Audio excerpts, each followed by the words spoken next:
আজি হৈছে লক্ষী পূজা। মোৰ ফালৰ পৰা আপোনালোক আটাইকে লক্ষী পূজাৰ বহুত শুভেচ্ছা জনালোঁ।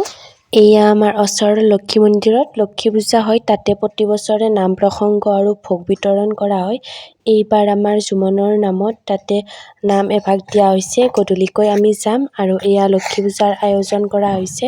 হাজবেণ্ডে নাৰিকল কাটি আছে। আপোনালোকে বাৰু নাৰিকলৰ পানী লক্ষী পূজাৰ দিনা চকুত দিয়ে নে কমেণ্টত জনাবচোন। আৰু এয়া মায়ে শৰাই আগবঢ়াই আছে।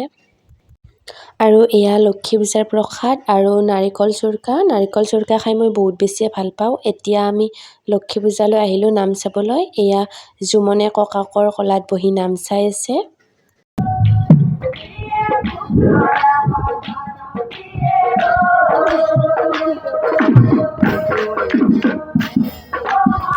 ৰাতিলৈ আমাৰ ৰুটি চব্জি বনোৱা হৈছে আৰু এয়া মন্দিৰৰ ভোগ পায়স আৰু খিচাৰী।